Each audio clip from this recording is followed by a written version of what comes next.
You can abuse it, and you can let it ruin your life, just like you can with a 12-pack of Coors Light. DUIs are most commonly associated with alcohol, but with the legalization of marijuana, more people are asking, how do we prove a DUI for being high? Regardless of if you have a medical marijuana recommendation, whether you're purchasing it legally here in California, same thing as prescription drugs, it doesn't necessarily mean you are okay to then drive. Criminal defense attorneys Lauren and Cole are back with us to continue our conversation about DUIs, but not the kind you're used to.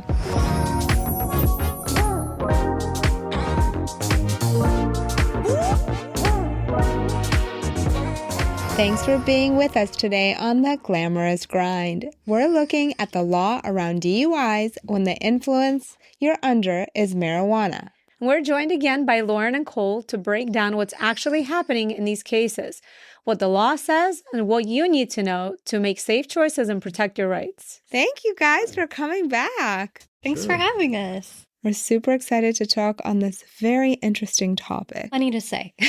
Very controversial subject. Yes, and I was actually just talking to my friend about this yesterday that, back in the day, especially like in our culture, like in kind of the Soviet culture, marijuana was like a drug. Like if you told someone you smoked marijuana, like a Russian mom, they'd be like, oh my God, narkomanka, which is like a drug addict. Off to rehab you go. Yeah, and we don't want you to be associated with that person at all. Yeah. There was no such thing as taking it for relaxation or medical purposes. And when did it become acceptable for medical purposes? Do you guys know? Yeah, in the mid-90s, certain states, it's still prohibited. And federally, it's still illegal. Now, maybe that's going to get relaxed at some point, but states like California, Washington, and Colorado sort of led the charge, and the voters were asked if there could be an exception for purchase of marijuana with a medical recommendation. And this is a topic that we can probably cover today, but there's a lot of confusion when people say, I have a prescription for marijuana. No, you don't. That falls under federal law, and you cannot prescribe something that is federally illegal. But what you can do is make a recommendation. And that's so a lot of the dispensaries that were proliferating in the early 2000s were people that had these medical cards. And what it turned out is that you show up at a doctor, give him $50 and say, I have a headache. Oh, okay, well, I'm going to write you a record. It wasn't very difficult, basically nodding their head saying, you have depression, right? Yes. Oh, yeah. Well, you're a clear candidate for this. Anybody who wants to smoke weed is smoking weed. You can abuse it, and you can let it ruin your life, just like you can with a 12-pack of Coors Light. And I think the most confusing thing for people is that regardless of if you have a medical marijuana recommendation, whether you're purchasing it legally here in California, same thing as prescription drugs, it doesn't necessarily mean you are okay to then drive.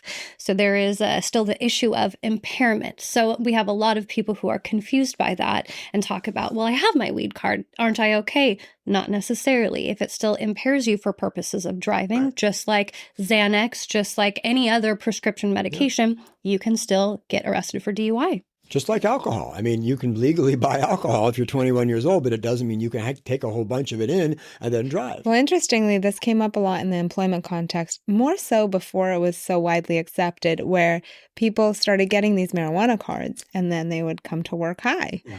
And they would be fired. And they were like, well, I have a disability and I'm being discriminated against due to my disability, which I cannot control. Yeah. And courts very quickly were like, Yeah. California Supreme Court kind of disagreed with that in the employment context. And it comes up in custody cases too. Sure. I've had cases where children would go to school and there would be marijuana, a little bit of it stuck in their sock or somewhere else. Mm-hmm. You have to understand that usually the largest population of voters in most elections are people that are age 40 and over.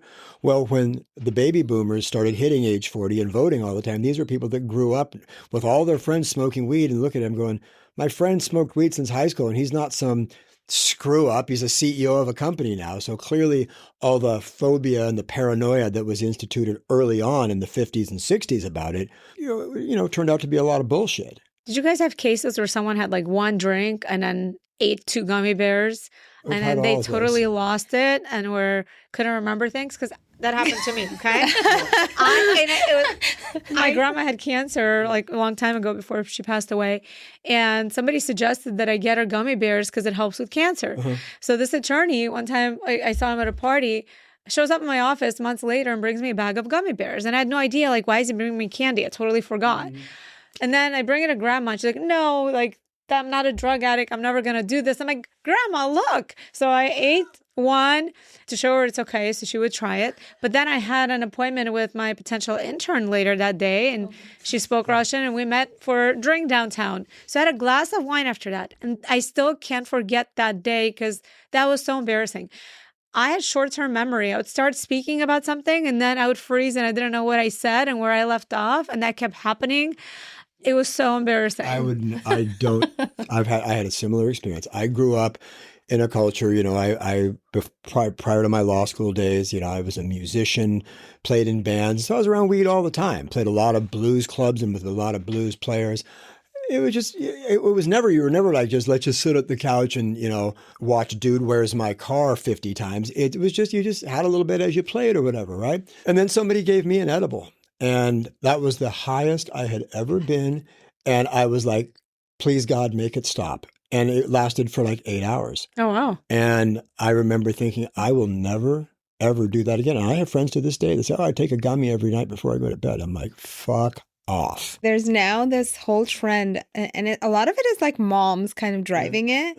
And they make these like THC drinks that are similar to the glass of wine because it has very minimal THC? Tetrahydrocannabinol. The active part of weed. It's what makes you high. But it keembines THC with CBD so that it just really, it gives you... What's CBD? The part of the cannabis that people use for analgesic, like for pain meds. THC gets you high, the CBD doesn't. Correct. Wouldn't you get addicted though if you make it a habit? Well, same with anything. Well, let me ask you this, because for alcohol, you can be tested. Correct. If you're behind the wheel under the influence. They can do a breathalyzer and see how much you've had to drink.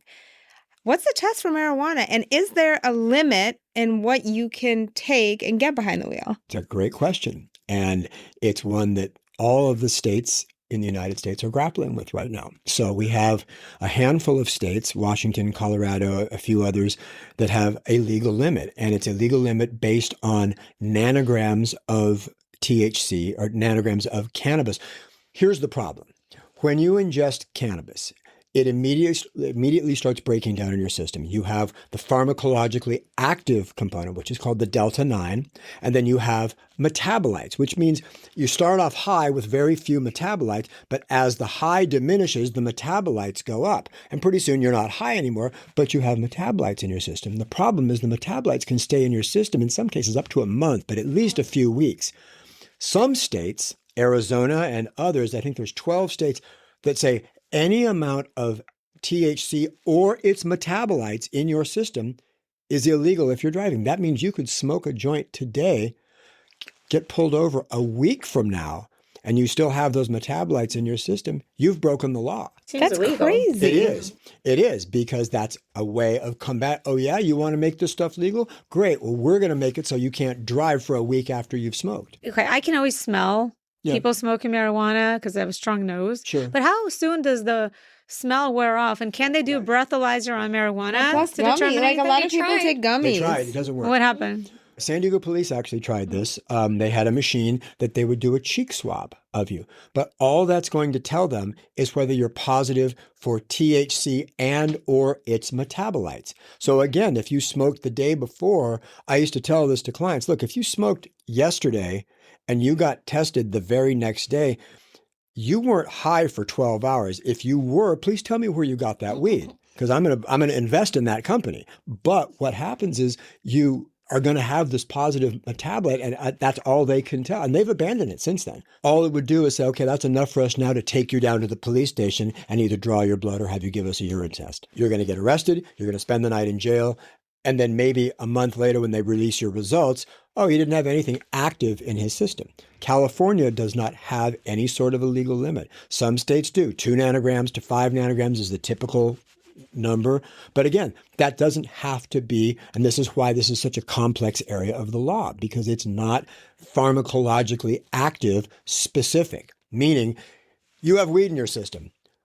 Well, no shit, Sherlock, but that was from 2 days ago. I'm not high. I'm not impaired for purposes of driving. Some states say, doesn't matter. That's still a DUI. What kind of expert would you hire to talk about all this? Toxicology. Are these cases actually prosecuted? They are. Wow. And they're are. kind of some of the hardest ones because whereas alcohol, we have a 0.08 limit. So you know someone at the limit, under the limit, is there a scientific argument that you can make that they were still absorbing alcohol? Whereas weed and the way it impacts people and how long it stays in your system, if you're a chronic user versus a new user and things like that, there is, it's a little bit more of the Wild West in that way. And so you are almost fighting against something that's not there to say, how can we show that this person is not impaired? And they're arguing that they are impaired. So we look at, we mentioned this last time, those divided attention tests that they give you. Hey, hand me your license and registration while I ask you some questions. So there's certain things that are going to be specific to what we call CNS depressants or stimulants or the type of drug that they're testing. So they start to look at that. But a lot of this is objective based on what the officer thinks he sees. And that was my question. So if an officer just doesn't like someone, they can take them in and test them for marijuana. And if they had smoked a week before, it'll show up in their system. It'll show up. But that case probably wouldn't get prosecuted, but you would get arrested. You probably wouldn't get, because when the blood results come out, a prosecutor is going to look at that and say, okay, yeah, he's got it in his system, but he's not high. And that's the factor is, were you high while you were? But you've already paid So you bail, can- you've already been arrested. You can tell by the blood results then, Correct. like That how long won't ago. be available for probably at least a month. Okay, there are a couple occasions where I've seen like people swerve on the highway with their windows down, appeared they were smoking marijuana. But what if you're a police officer and you're following somebody who's swerving? And you probably have a body cam, right? They all do, to record it. So you'll have that evidence against the person who's driving under influence. And then there's no test you give them because really. the breathalyzer is not going to show anything for alcohol if it's marijuana. What happens then? Okay, the first thing they're going to do is they're always going to check their eyes first. You'll see this, what they call the nystagmus test, where called a DRE, drug recognition evaluation. Evaluation. And they're just checking your eyes because that's something that you can't control. What Lauren was saying is really it's really important. With alcohol, there is a scientific consensus, whether we agree with it or not, it's a different story, that most people are impaired for purposes of driving at that 0.08 level. Problem is with marijuana, what Lauren just said is right. If you're a lifetime smoker and you smoke a joint, you're going to be fine because you have this tolerance. If you're a brand new smoker, you're higher than a kite and you shouldn't be anywhere near a car. You might get hit by a car. That's the difference. So there's no consensus about everybody, the average person in the community, is impaired at this level. Isn't there also the same thing for alcohol? Some people get impaired after a few drinks versus more. So how does that compare to marijuana? But there's a much more agreed upon scientific consensus such that they'll set a legal limit, and all states have that legal limit. To this day, cannabis is still federally illegal. And so when you're a university, where do most studies come from? Universities. The University of such and such medical school did a study on this. Johns Hopkins, Harvard, Yale, whatever. But when you have a federally illegal substance, those studies aren't getting funded. Now they are. University of Arizona was doing some for a while, but they got shut down. I heard on the news the other day that they're changing the category for marijuana to a lower level from C1 to C3. Right. So that they can do more research on the subject. Before it was in the same category as heroin, and those two don't compare. That makes no sense even. Even if it was 60s. Meth was categorized differently because let's say if a person has like cerebral palsy or something like that, they're actually prescribed something like meth to start stimulating all of their different. I didn't know that. So we've actually had a meth DUI, and it was a validly prescribed, methamphetamine. It's not the kind of guy, if you watch an episode of Cops, it always seems like different. It's always a guy with no shirt in a trailer and no shoes, and he's either 300 pounds overweight or 300 pounds underweight, one of the two. And that's the guy making your meth. That's the guy who knows exactly how much Sudafed you can get for a catalytic converter. That's what I was going to say. Isn't Sudafed supposedly have meth in it? Yeah, that's what it is. That's why you have to show ID when you buy Sudafed. Why do they even need to get prescribed medicine over the counter to make this? They make illegal drugs all the time and smuggle it. Couldn't they just make a different compound, a chemical one? Well, you have to understand who their market is. They want to sell this. They want to make it as cheaply as possible and sell it as cheaply as possible so you can sell more of it. But we've actually seen, I don't know if you guys have heard of K2 or spice. It was a synthetic marijuana. It was actually killing people. I mean, it was really? because trying to figure out these different components in a lab, or same thing. Compounds, yeah. Same thing with the mushroom chocolate. You can go and try to find them at a lot of places, but are they trustworthy? Do you know what's in them? Are they What's a distributed? mushroom chocolate? Chocolate that Magic has mushrooms has in it. psilocybin in it. This is where the whole driving thing comes in, because again, it becomes it's difficult for a prosecutor to prove when you don't have a set legal limit, but it's also difficult for us as defense attorneys. I mean, imagine the optics of this. You get arrested for a weed DUI, and I have to come in and tell the jury, oh, my client smokes every day of the week. Well, all of a sudden, many people on the jury think you're a drug addict. But what I'm trying to emphasize is my client is going to be highly, highly tolerant, and that level that he's tested at is nothing to him or her, right? But I have to put then in front of a jury that my client smokes weed every day, and all of a sudden they have this vision of, again, Matthew McConaughey, all right, that kind of shit, and those are the optics, and you have to, when you're picking a jury, you know what your drug is and look what demographic you're looking for. And, on a weed DUI, I always want younger jurors because they're more receptive to, look, people smoke all the time. I mean, it's not a big deal. Where if I get a more senior population, it was still drilled into their heads from, the 60s and 70s that weed is the Antichrist, and anybody who uses it's going to become Charles Manson. I think the hard thing to understand is it's not just smoking weed, right? Or it's not just drinking alcohol. It's the impairment. Right. So just like you can have a beer and drive, perhaps you can have some marijuana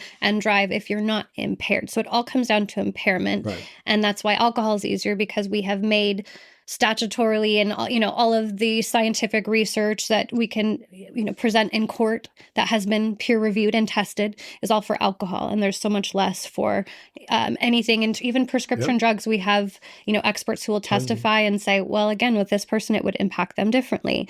So it's difficult. The weed DUIs are difficult. Based on your knowledge, do officers get specific training on how to look for impairment by marijuana? Well, Depends on the officer. they're supposed to.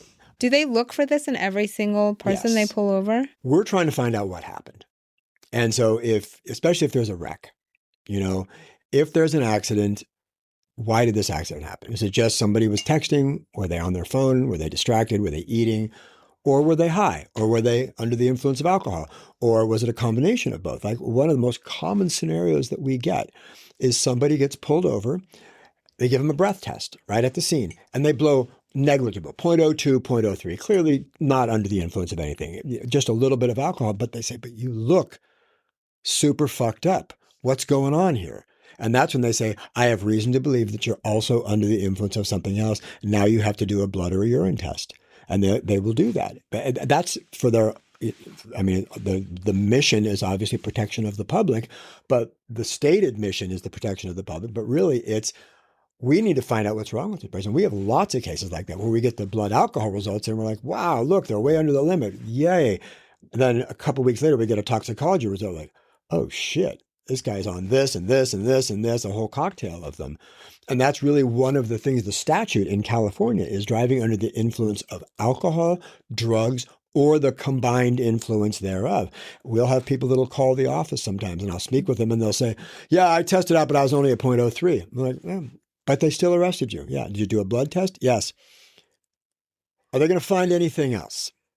Well, yeah. I mean, I took, we just were retained by a case this weekend. Well, I take Xanax.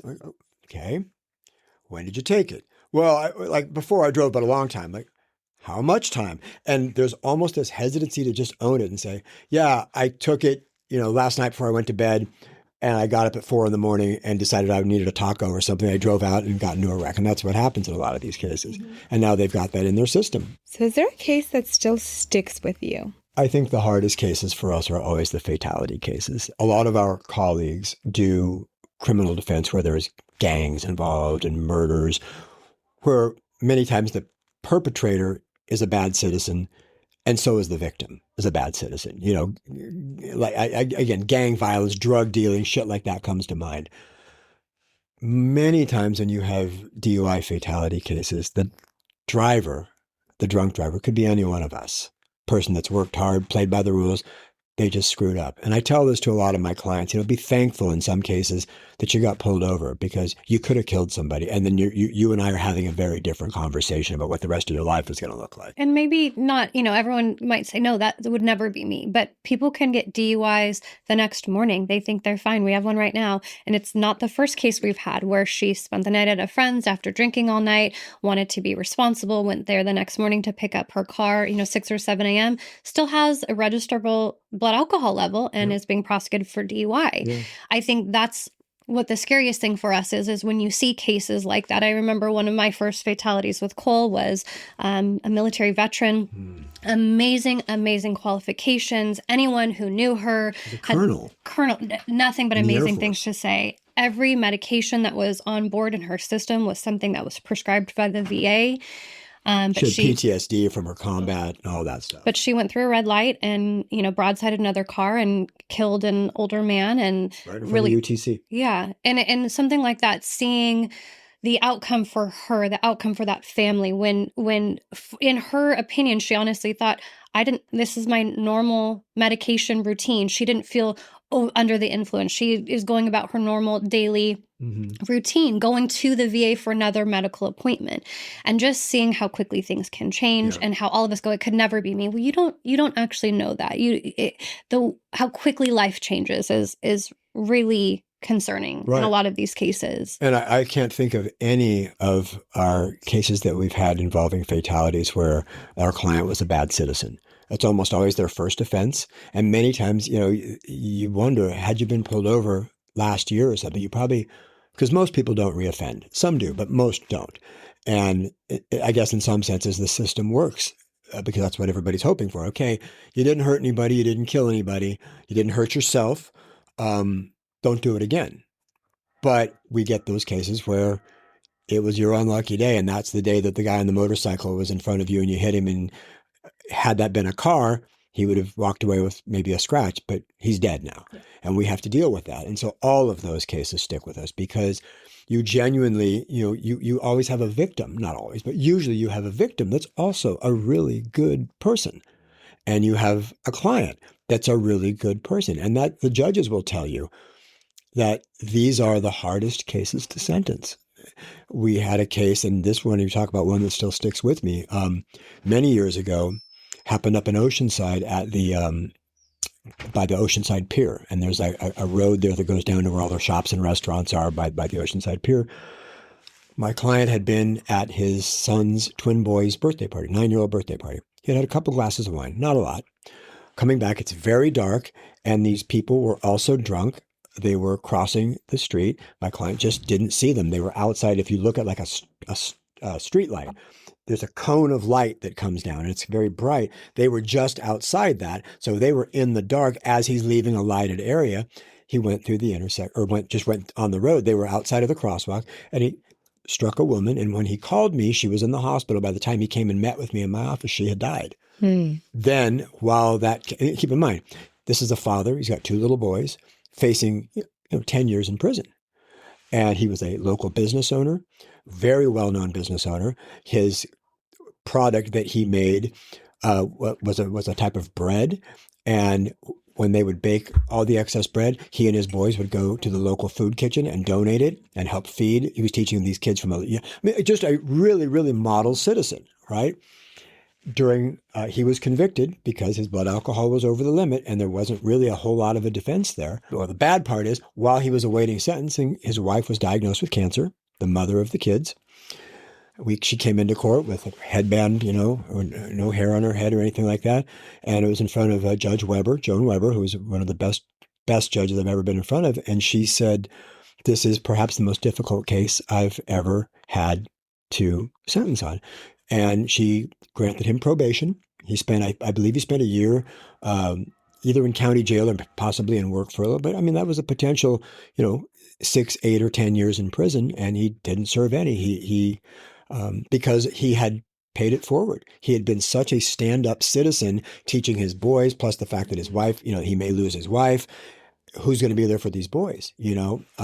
Yeah, it's a really sad case. And here's the epilogue to that, which is even beautiful. So the woman that was killed had a 16-year-old daughter. There had been all kinds of family drama. And the dad that had raised the girl was not her biological father, but entered the picture when she was an infant. And so had raised her whole life. The woman was down here having an affair.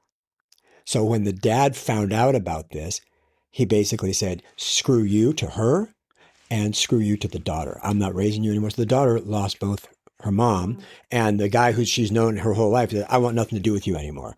So at the end of the trial, the prosecutor, the DA, still a good friend of mine, came over to me and said, my victim's daughter would like to talk to your client. And my first response is, what the fuck for? I mean, I don't want her to yell and scream at my client. Mm-hmm. I'm like, is it cool? I mean, are we okay with this? He's like, I think so. So we went into a little side room in the Vista courthouse. She came over to my client, broke down crying, hugged him, said, I forgive you, I forgive you, I forgive you. Oh my God, this is so terrible. My client, who was quite wealthy, ended up setting up an entire college scholarship for her, paid for her entire college education because she'd been abandoned by both. And I kept in contact with him for many years. And she graduated college. I can't remember where she went, someplace here in Southern California. But he paid for the whole very thing. sad and good story, both. Yeah, it was both, and it was, I mean, we were all, we went up and told the judge about this, and you could see everybody was emotional about it. After it's like, wow, okay. So, yeah, that stuck with us for a long time. Can you tell me about what cases you have right now pending about DUIs related to marijuana, and what evidence do prosecutors have against your clients that cause them to pursue the case? Well, so one thing that is a big thing on any, whether it's prescription drugs, marijuana, is Cole kind of mentioned when he said testing the eyes. There's something called a drug recognition evaluation. There's 12 steps, and that includes looking at your eyes, taking your pulse, having you do the field sobriety tests. So while they don't have the legal limit of saying, like alcohol, you're above a 0.08, we're going to arrest you, they have them do the 12 steps, and then they will make an assessment based on how they think the person did. So it's a lot more objective based on the officer. Do I think that you did this test correctly as explained, or not? It's harder to determine. We have a case right now, and obviously the case is pending, so I can't get too deeply into it, but we have a case right now that's a double fatality case, where there's no substances on board other than what most experts would consider a minimal amount of cannabis in the system. Depending on which, the prosecution's expert's going to say one thing, the defense expert's going to say something else about when this person likely ingested the marijuana. And they brought DUI charges on top of wrongful. Yeah, it's being charged as a vehicular homicide, what we call GVMI, gross vehicular manslaughter while intoxicated. We do actually have a murder case out of county where, this blows my mind. There's an allegation of weed on board. Is a person who ran out of gas on the freeway. I don't know which freeway that is out 10. there in the middle of nowhere. 10. Was actually approached by a CHP officer. That CHP officer conducted field sobriety tests, spent time with him, determined that this person, he didn't believe this person was under the influence, instead was undergoing a medical emergency similar to maybe diabetic shock or something. Correct. That officer drove them back to a little kind of shopping mall where they could get gas. They ended up hitching a ride back to their car to put gas in their car. As they're pulling out, within 30 seconds, there's an accident, and our client's fiance dies. She was a passenger. And he was rear-ended on the freeway. Our client was rear-ended on the freeway. He was slowing down to turn off the freeway, and an off-duty law enforcement officer who admitted he was going over the speed limit and looking at his phone ran into them. But they're prosecuting our guy because he has THC in his system. And it's wild to see how he can be with one police officer an hour before this happens, and that officer says, I think that you're okay for purposes of driving. And then an hour later, this happens, and next thing you know, this person is so under the influence, they're being charged with murder. What he's facing easily 15 to life in this case. Why because did he they has a take his blood after he was rear-ended? Because they thought he was under the influence. Because he was acting. So if you've ever met anyone who is suffering from some sort of diabetic episode, they can be confused. They can, almost imitate what people see in terms of being under the influence for alcohol. There's Plus the fact that his fiance is dead next to him That's in what his I was car, thinking. and he's just been rear-ended at 80 miles an hour on the freeway. That might just I just feel fuck like with your ability to pay why attention would they a little take his bit. blood in that situation? Well, they have probable cause. All they need is probable cause. That is crazy. It's crazy, and that's why the case is going to trial. Well, we have a question from a listener. Let's see what they said. It's from Reddit user in California. Seeing how it's legal in a lot of states and that THC stays in your system for up to 30 days, do they have anything that can determine if you're currently high? Like, how do they draw the line with alcohol at 0.08? Do they have any measurement for THC? Anything that acts like a breathalyzer? Only asking because I got a DUI for THC, 2 nanograms. It showed up in my blood and I therefore was charged with a DUI. I didn't smoke that day, but I smoked the night before. Is there any way to prove that? So there are a lot of questions in there. Right. First of all, is there a legal limit? Is there a point where... So they're in California, so no. Yeah, so in California, there is no legal limit for THC. So it goes back to that same thing. One, they're going to try to do a roadside evaluation of you and based on their observations, decide whether they think you're under the influence of something. We don't know what. And maybe somebody admits it. Maybe there's weed in the car. We have one where the girl's car was filled with smoke and there's a bong in her passenger seat. Mm-hmm. They're gonna do an evaluation of you, see how you react, and if you present as someone who is impaired by something, they're going to take you down and you're going to give a blood test or a urine test, and then the results of that test, again, there is no legal limit. So we always look at what is the part, like he's talking about the metabolites of, do you have the pharmacologically active component in your system at the time that your blood is drawn, the stuff that's making you high? Or do you simply just have the metabolite? Like you said, it stays in your system for up to 30 days. It does, so but you're not high for 30 days. 2.0 nanograms. In some states, 2 nanograms is their legal limit. And that's 2 nanograms of any form, metabolite or otherwise, just a collective amount. You would go through, like we talked about, those field sobriety tests, those 12 steps to see where you are not. So if you know marijuana is, a depressant, then you're going to expect certain things to do with your pulse, your pupils, your tongue. There's a million things that they're looking at, right? And so you would go through and have your attorney look at those things to say what doesn't show impairment, what could have a different reason for these same objectives that we're seeing, and you would match it with that. Sometimes people just say, well, I have a high heart rate in general. So you'd be able to say scientifically there are other reasons for this if you're fighting that case, but there's not the test for active THC in that moment. So he says he smoked the night before, and is there a way to prove that? I'm assuming he's going to have a public defender. Well, what can he expect that public defender to do? Will he hire experts for him? Yeah, they would want to bring in. I mean, if you're going to put the case in front of a jury, of course, you're going to want a toxicologist that's going to come in and say that level of THC, either one, somebody smoked a nominal amount within a few hours of driving, or maybe smoked a significant amount, but 8, 10, 12 hours earlier. This is why having a legal limit is so difficult with cannabis, because everybody metabolizes THC differently. Alcohol, there are some standards that everybody pretty much metabolizes alcohol the same way. Again, there are exceptions to that, but for the most part, everybody does. But with THC, you have the difference between a veteran smoker and a rookie smoker. They're going to metabolize it differently. They're going to present differently because of the tolerance level. That's what makes cannabis litigation so difficult. And that's why some of these states said, you know what? Fuck it. We're not going to even deal with that. If you have any in your system whatsoever, it's a DUI. That's like Arizona's got that right now. With cannabis, it doesn't matter what's your weight. Not as much. It's not as much. More whether or not you've been smoking for a long time and are used to it. It's all of those things. And that again, with alcohol, we've been able to kind of make some bright lines that say, okay, this is this, this is. But when you start dealing with cannabis or any other types of drugs, the difference with like prescription drugs, if you're following your prescription, you know exactly how many milligrams you're taking or nanograms, and you take it every night at the same time or whatever the case may be. But with weed, again, when you factor in, we're in California. This is the strongest weed in the world here in California. And if you go to a dispensary, they have anywhere from 5% THC to almost 40% THC. Okay. And then you mix in edibles or people that are vaping.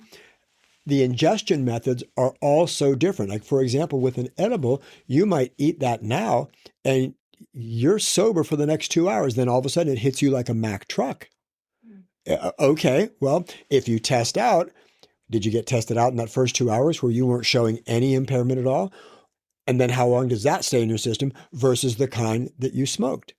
This is why it's all over the map right now. Seems like there's so many variations with different 100%. types and different brands and where it grows and what percentage THC it has. And for studies, like universities are doing studies, I mean, it's going to take years from It's going to take years from now for them to do that. States that don't want it legalized, or the states that have where the voters have said we want it, but the legislature has said, they're the ones that impose this zero tolerance. Say, okay. I mean, imagine if they did that with alcohol.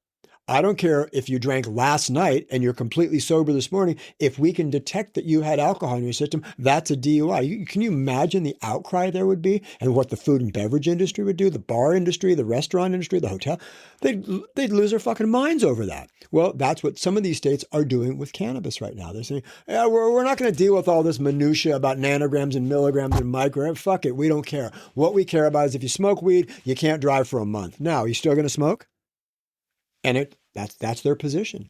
Interesting. In those other states, it must also really impact custody cases if there's zero tolerance like that relative to California. People are like, But I think, and we talked about this last time too, that certain states are what we call volitional control for DUI. So, you don't even have to be actually driving to get that DUI. You can be sleeping in the backseat of the car. If you're, you are in control of the vehicle, you can still have it. So it really is kind of the Wild West, especially then when you added not having a legal limit between all of these states. What did it take you decades to learn? You're like, I wish I knew this when I was a brand new lawyer, if I only read this, or if I only focused on figuring out what experts I need, or, what questions I should ask to be really good at this. The mistake that I see many young lawyers that want to get into DUI law is they get woefully hung up on the science. You've got a client, let's just say, that gets pulled over for swerving, or they hit a parked car. They get out, the cop comes over, gets them out of the car, they fall over and they get out of the car. Vomit on the cop's shoes. Stand up, drunkard and fuck. Open container in the car. But the blood machine was measuring nanograms that were off by 2 microns, and that could mean reasonable doubt. Knock yourself out. The jury they won't even have picked a 4-person by the time they found your client guilty, because you found something in the science. Now, that doesn't mean there's not valid scientific defenses. There are, but they have to make sense. And this is what I tell all the young lawyers when I speak around the country. Your case has to make sense. If your client looks sober and the driving isn't bad and the interaction with the cop is pleasant, and then you find something in the science that helps you, great. Otherwise, what you have is your client who's drunk as shit, and you found an anomaly in the science. But a jury of 12 people is like, This is excellent advice. Right. This person's good perspective. 0.20. Yeah, right. So it's not just the science. We've had everything. I mean, you can imagine the shit we hear when we talk to new clients. Sometimes people say, well, I heard that when I did my breathalyzer, that if I put pennies in my mouth, that would affect the breath machine. So I put a penny in my mouth. I'm like, no, it doesn't affect the breathalyzer, but you may have hepatitis now. You might want to go get yourself checked out, you moron. But we hear stuff like this all the time. Or now the worst is, Chat GPT says, and you just are like, we have those But for lawyers that are coming into this field, your defense at a trial has to make sense. It all has to fit together. The science isn't going to save you if your client is still drunk and stupid. But if your client, as I said, appears by all metrics to look pretty good on all this stuff, and maybe they're just nervous, maybe they're this, and you find anomalies in the science, fair enough, that might be a triable case. And I think the biggest thing for the new lawyers too, that is really helpful, especially let's say you're like us, where you're on your own, you're not at the public defender, where you have a bunch of people to ask questions to.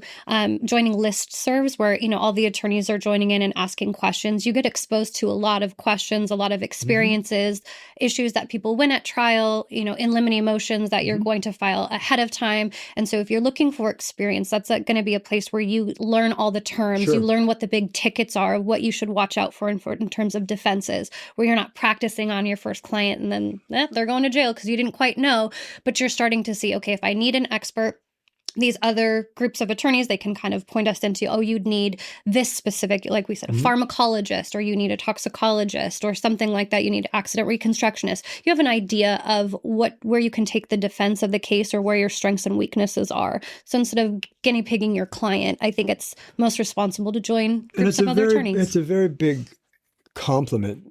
I get calls or approached in court, so does Lauren, by young lawyers, that say, you know what, I know who you are. I've been following what you do, and I'd love to learn from you. I've got this DUI case. Would you mind?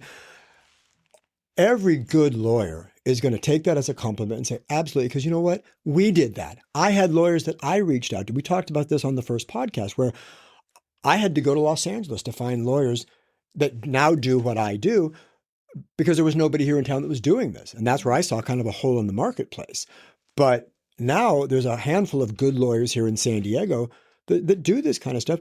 Approach us. Come up to us in court. Introduce yourself. Give us your card. Hey, are you going to do any motions or any trials? I'd love to call. I'm going to call you and say, hey, you approached me the other day in court. I'm arguing a motion, next Thursday if you want to stop by the courthouse. It's a compliment to us, but it's also us helping, what they say, the rising tide lifts all boats. We want there to be better defense attorneys out there. And if we can help them get there, and some of the better lawyers in town now that do what we do, we've mentored and taught them this stuff, or at least point them in the right direction because they reached out. So reach out. Don't try to do it all on your own. Find people that are willing to donate the time to talk to you and explain things to you and sit down with you and go over, offer to take them to lunch. And there's a quote that I love. It's, the people at the top are not competing, they're collaborating. Correct. And it rings true to every profession, I think, that most people in most professions who are really good at what they do understand that there is room for everyone to be good at it. Absolutely. And from where I stand, the better my colleagues are, the better I will be. That's right. And we collaborate in terms of, if we have motions that we want to share, or even processes, or if we find ourselves in niche situations that we've never dealt with before. And then next time the other person may be dealing with it, they may ask me. Right. Same with referrals, you know? So it's all very true. And if you're a younger lawyer coming up, avail yourself of the people in your community that are doing what you want to be doing. a huge thank you to Lauren and Cole for coming back and continuing this conversation. This is one of those areas where the law is still catching up. And the biggest takeaway here is that legal doesn't mean risk-free, especially when it comes to driving. Hit that subscribe button and make sure to follow us. And if you've got a question for Let's Get Gritty, leave it in the comments or send it to podcast@antonianmiranda.com. Thanks for listening, and we'll see you the next time on The Glamorous Grind.